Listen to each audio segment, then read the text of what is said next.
좋아요, 구독! 설탕 가격이 계속 오르면 어떤 현상이 나타날까요? 라고 질문을 해봤는데요.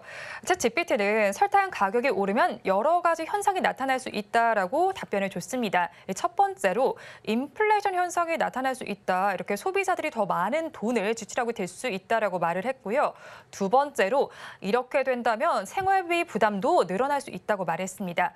또 세 번째로는 설탕의 대체품의 수요도 높아질 수 있다라는 말을 했는데요. 아무래도 설탕 가격이 오르기 때문에 이 대체품이 반사수혜를 받을 것이다라는 이야기입니다. 그리고 농업에 부작용이 나타날 수 있다. 그리고 국제시장 전반에 영향을 미칠 수 있다라고 답을 줬는데요. 챗 GPT의 의견에 이사님은 어떤 생각을 가지고 계실까요? 네, 일반적인 답변이고요. 실제 지금 일어나는 상황과는 많이 다르다라고 봐야 될 것 같습니다. 현재 지금 곡물 가격의 전반적인 상승이 아니기 때문에 이것이 인플레이션으로 연결될 가능성 아직까지는 그렇게 높게 보이지 않고요. 설탕이 전체 물가에 차지하는 비율도 제한적입니다. 언급하신 것처럼 대체품이 많이 있는 상황이어서 설탕 가격이 올라가는 이유를 명확하게 알아야 현재 관련주에 대한 판단이라든지 이런 것들을 좀 더 명확하게 해볼 수 있을 것 같고요. 다만 지금 뒤늦게 나타나고 있는 상승이거든요. 주가의 상승은. 그래서 현재 지금 나타나고 있는 설탕 선물 가격의 상승은 이미 꽤 오래전부터 나타나고 있었는데 주가는 뜬금없이 이제 와서 반영하는 그런 상황이어서 이런 양상들은 조금 우리가 원인과 그다음에 사후 결과와 종목별 흐름에 대해서 명확하게 좀 구분해 볼 필요가 있을 것 같습니다. 네, 일단 국제 설탕 가격은 지난 2011년 11월 이후죠. 최고 가격을 찍고 있습니다. 지금 보시면 세계 설탕 가격 추이가 크게 뛰어난 모습을 볼 수가 있는데요. 이런 상황 속에서 아까 전에 말씀하셨듯이 그에 맞춰서 설탕 관련주들 크게 움직이지 못했다라고 말씀을 하셨는데 오늘은 그래도 장에서 좀 움직이고 있단 말이죠. 대한제당 같은 경우 급등한 이후에 지금 약간 상승폭 반납하는 모습도 나타나고 있는데 어떻게 보고 계세요? 네, 일단 그 설탕 가격이 왜 오르는지에 대해서 먼저 좀 우리가 판단해 볼 필요가 있겠죠. 일단 지금 대한제당이 크게 오르고 있고 관련된 종목 중에서 CJ제일제당이야 이름이야 제일제당이지만 사업부가 워낙 다양한 사업부가 있기 때문에 관련 종목의 상승이 제한적일 수밖에 없고요. 또 관련주라고 한다면 삼양사 정도를 우리가 좀 꼽아볼 수가 있을 텐데 삼양사도 지금 이 설탕 제당 부분 말고도 제분이라든지 그다음에 바이오 사업부 같은 다른 사업부가 많이 있어서 설탕 가격을 가장 민감하게 반영할 수 있는 대한제당이 움직이고 있는 것은 맞습니다. 다만 설탕 가격, 그 원당 사탕수수 가격이 올라가고 있고 선물 가격이 올라가고 있다고 해서 과연 제품 가격을 마음대로 올릴 수 있나? 그건 아니기 때문에 주가의 상승세는 당분간 더 이어질 수도 있겠지만 추세적인 상승이 이어질 가능성 낮고요. 그다음에 뭔가 시장에 시그널을 줄 수 있는 대형주들의 움직임이 설탕 가격 하나로 설명할 수 없다라는 점에서 전체 시장에 미치는 파장은 제한적일 수밖에 없다 이렇게 봐야 될 것 같습니다. 네, 일단 조금 제한적일 것이다라고 말씀을 해주셨는데 이상기후 현상으로 어쨌든 설탕 공급량은 계속해서 줄어들 것으로 나타나고 있는 상황이잖아요. 그럼 오늘 일단 급등한 이 양상이 제한적인 흐름에 그칠지 아니면 앞으로는 조금 그래도 적극적으로 투자에 나서봐도 괜찮을까요? 네, 지금 이 차트에서 나오는 것처럼 1월 달부터 올라가고 있는 거잖아요. 선물 가격이 올라가고 있는 것인데 이게 왜 올라가고 있는 것이냐?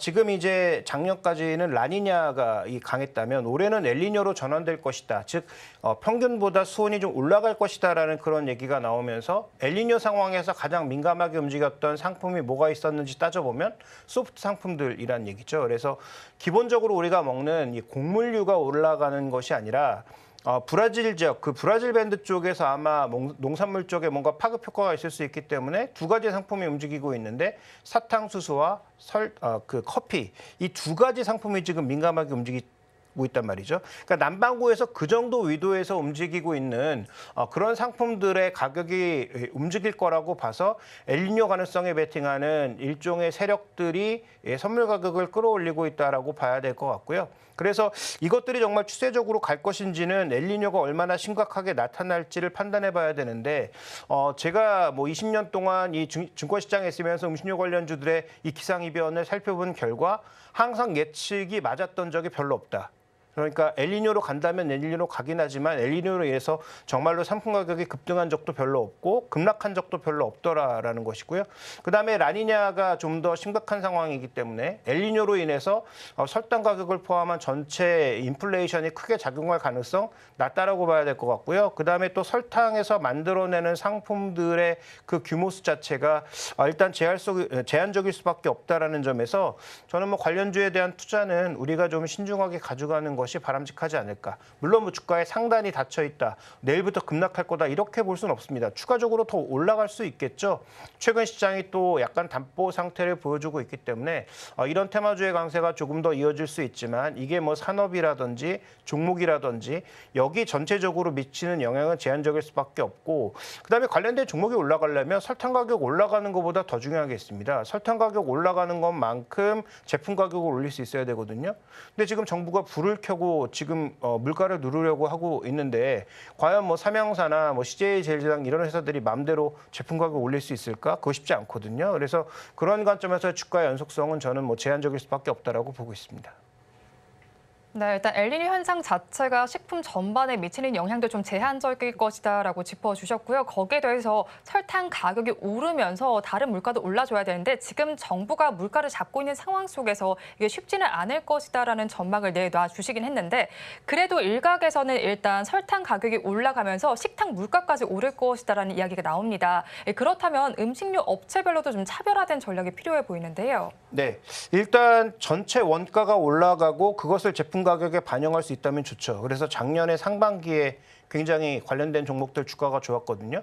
근데 원래 주식시장에서 료자 세 가지가 움직이면 주식시장이 좋은 게 아닙니다. 음식료, 비료, 사료 이런 거 움직이면 좋은 시장 아니거든요. 그래서 지금 이런 게 강하게 움직인다라는 것은 뭐 단기 테마성으로서는 뭐 대상이 될 수 있겠지만 시장이 오히려 안 좋아질 수 있다는 신호기 때문에 올라가는 게 전혀 좋은 재료 아니고요. 그다음에 음식료 쪽에서 말씀드렸다시피 전반적인 가격 상승이 아닌 설탕 가격 상승만으로 관련된 종목군들 중에서 뭔가 투자 전략을 뽑아내기가 어렵고요. 그다음에 지금 업종별로 실제로 다른 거 사실입니다. 작년에 이미 제품 가격을 많이 올려놓은 상황인데 지금 다른 공물은 전혀 안 움직이고 있는데 제품 가격 올린다? 이건 뭐 여론으로도 엄청나게 문매를 두드려 맞을 가능성이 높고 그다음에 뭐 정부에서도 가만히 있지 않을 거거든요.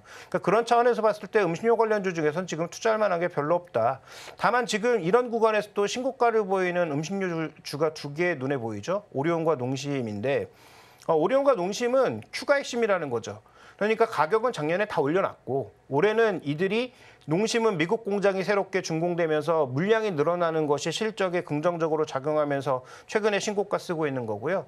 오리온은 의외로 거의 전 지역에서 러시아 같은 우리나라와 상대적으로 좀 멀어질 수도 있는 이런 국가에서 마저조차 그렇게 급락하지 않고 있고 중국에서 또 일부 제품 중심으로 판매량이 늘고 있고 그다음에 지금 뭐 나름 프리미엄 상품들의 판매가 늘면서 여기 뭐 특별한 프로모션을 한 게 아닌데 전체적으로 지금 뭐 베트남 같은 데서는 뭐 카스타드 같은 게 거의 뭐 국민 간식이 되고 있으니까 이런 것들로 인해서 지금 실적이 증가하고 있는 거란 말이죠. 그래서 지금 음식료에서 신고가를 치고 있는 종목의 핵심 포인트는 가격 안 올려도 Q가 늘어나고 있는 종목군들이 강해지는 것이기 때문에 설탕 가격 상승의 포커스가 아니라 올해는 올린 가격을 그대로 제품 가격에 녹이면서 수량을 늘릴 수 있는 이 두 종목이 대장주라고 봐야 될 것 같고요. 저는 뭐 그중에 또 농심을 뭐 예전부터 주목하고 있고 그러면 안 올라간 종목 중에서 뭐를 주목하고 있느냐를 따져봐야 될 텐데 뭐 대한제당 같은 지금 급등하고 있는 종목이 아닌 저는 뭐 하이트진로를 주목하고 있습니다. 일단 뭐 수출량이 늘고 있고요. 여러 우려가 반영되면서 주가는 이미 저 나락으로 떨어져 버린 상황이고요. 그다음에 밸류가 그렇게 낮은 것은 아니지만 수출량이 늘어나면서 이익이 조금만 올라간다고 하더라도 일정 부분의 주가의 상승 여력은 더 많을 수 있기 때문에 뭐 음식료에 저는 굳이 투자라고 말씀드리고 싶지 않은데 신규 투자를 굳이 하시고 싶다면 제 관점에서 보면 이미 선도하고 있는 농심과 오리온보다는 오히려 하이트 진로 쪽에 좀 더 무게를 두는 것이 좋아 보이고 최근에 뭐 신규 브랜드 그 맥주 브랜드 하나를 런칭했죠.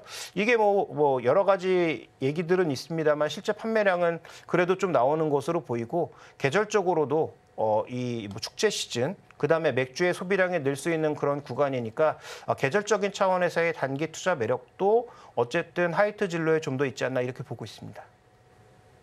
네, 뭐 음식료와 사료, 비료가 오르는 시장에 대해서는 그렇게 좋지는 못하다라는 시각을 전해주셨는데 뭐 음식료 업종 중에서도 종목들 간의 차별화된 장세가 펼쳐지고 있습니다. 오리온과 농심은 지금 주가가 어느 정도는 가고 있는 상황이고요. 하이트 진로에 대해서 좀 긍정적인 의견 제시를 해주셨으니까 투자 의견을 참고해 보시기 바랍니다. 이어서 다음 주제 화면으로 살펴보겠습니다. 이번 주제입니다. 테슬라 가격이 시가다라는 이야기가 나오고 있습니다. 가격 정책이 계속해서 바뀌고 있는 상황 때문인데요. 그러면 이렇게 테슬라 실적은 약간은 그래도 부진하게 나온 상황 속에서 가격 인상으로 실적이 개선될 수 있을까요가 두 번째 주제입니다. 이와 관련해서 제가 챗 GPT에게 이런 질문을 던져봤습니다. 테슬라의 정책이 우리 경제에는 어떤 영향을 미칠까요? 라고 질문을 해봤는데요.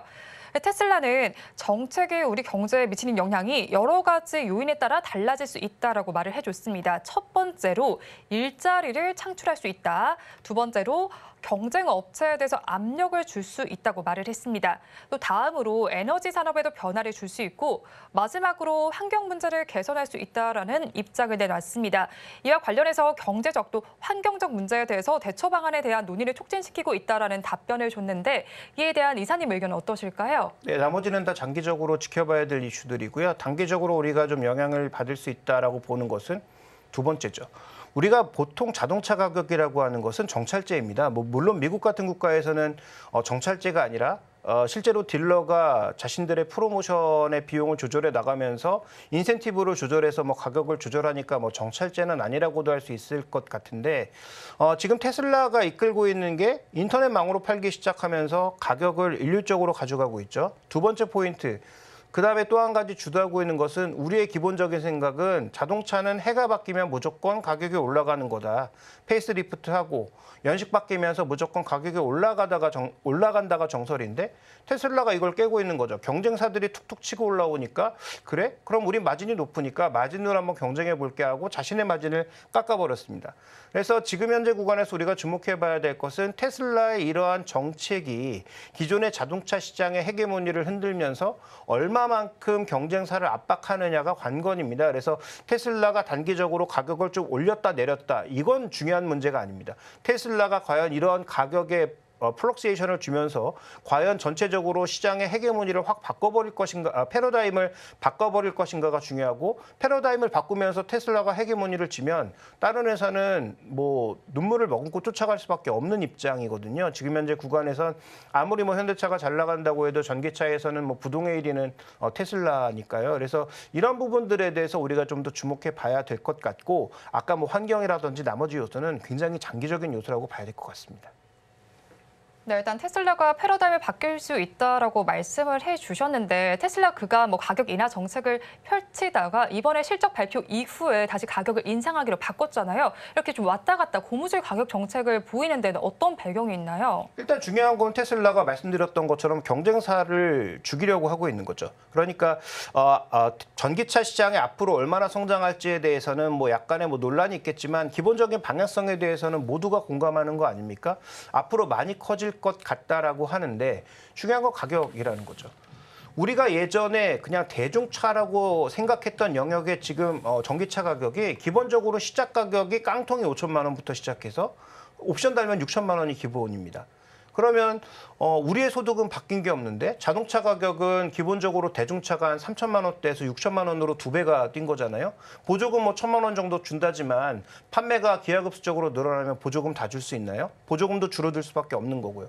그러니까 전기차를 이렇게 비싸게 팔 수가 없는 거거든요. 그러면 결국은 싼 전기차로 이동하거나 가격을 떨어뜨려야 되는데 지금은 전기차 가격을 그렇게 급격하게 떨어뜨릴 수 있을 만한 기술이 그 어떤 회사에도 없다.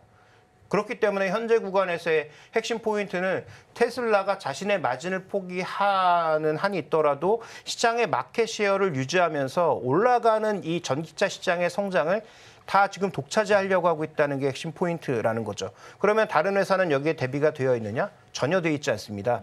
테슬라의 뒤를 잇고 있는 현대 기아차 준비 안 돼 있고요. 그다음에 뭐 GM 포드는 말할 것도 없고요. 그래서 현재 구간에서 핵심 포인트는 결국은 이 전기차 적어도 한 6천만 원 정도를 이상을 쓸 수 있는 사람들은 상당수 이미 전기차를 산 상황 속에서 그러면 더 낮은 가격의 전기차를 누가 빨리 내놓을 것이냐. 그다음에 보조금을 주지 않더라도 얼마나 경쟁력 있게 차를 뽑아낼 수 있느냐가 관건인데 어쨌든 여기서 앞서가고 있는 건 누가 뭐래도 테슬라다. 이렇게 볼 수 있는 상황인 것이죠. 따라서 테슬라는 이 시장 장악력을 이어가기 위해서 지금 뭐 시가라는 놀림을 받더라도 가격을 이렇게 올렸다 내렸다 계속 변동하고 있다. 이렇게 볼 수가 있습니다. 네, 그러죠. 이렇게 테슬라가 시장 장악력을 유지하기 위한 정책을 냈다라고 말씀을 해주신 건데요. 테슬라가 1분기 실적을 발표한 이후에 급락한 이후에 다시 이렇게 가격 인상 정책을 펼치면서 우리 2차 전지 관련주에도 좀 영향이 갈 것 같아요. 뭐 명신산업도 있고 최근에 또 페라이트 관련주들도 많이 떴었잖아요. 거기에 더해서 오늘은 실리콘 응급제 관련주들도 들썩이고 있는 모양새인데 관련된 흐름은 어떻게 볼 수 있을까요? 그 전부가 다 어떤 이슈에 지금 뭐 단기적인 주가 등락은 뭐 저도 잘 모르겠고요. 뭐 맞힐 수도 없고 대신에 이제 거기서 핵심 포인트는 뭐냐면 전부 대체품을 찾거나 아니면 효율을 높일 수 있는 그런 제품들을 찾고 있다는 거죠. 그러니까 지금의 전기차가 완성이 아니라 더 전기차의 가격을 떨어뜨리거나 전기차의 능력을 향상시키기 위한 이런 여러 가지 소재들을 계속 찾고 있다가 핵심 포인트입니다. 그래서 그런 관련된 종목군들은 뭐 뉴스가 나올 때마다 출렁일 수 있겠지만 이게 바로 실적으로 연결될 거냐? 테슬라가 과연 그 페라이트 코어로 모든 걸 교체할 수 있느냐? 이것도 검증된 게 아니에요. 그래서 관련된 종목군들에 대해서 너무 집착하실 필요는 없을 것 같고 누가 뭐래도 고평가 논란이 여전히 지속되고 있지만 현재는 양극재가 대장인 건 인정하고 가야 된다라는 것이고요. 두 번째로 어쨌든 아직까지는 셀과 소재에서 우리나라 기업을 꺾을 만한 경쟁사가 뭐 중국을 제외하면 나타나지 않고 있다라는 것도 팩트니까 결국은 뭐 페라이트 코어 쫓아다니고 뭐 실리콘 응급구 쫓아다니고 아무 쓸모없는 행위라는 거죠. 장기 투자 입장에서 봤을 때는. 그래서 단기 트레이딩이야 뭐 각자 논리나 뉴스에 따라서 하시면 되겠지만 장기적인 추이에서는 기존의 주도주가 전혀 바뀌지 않고 있고 이런 것들을 전체적으로 포괄할 수 있는 그런 종목군들에 여전히 주력하시는 게 좋지 않을까. 전 이렇게 보고 있어서 뭐 테슬라에 납품하는 뭐 명신산업이라든지 이런 개별 종목군들의 주가에 대해서는 별로 그렇게 긍정적으로 바라보고 있지 않습니다.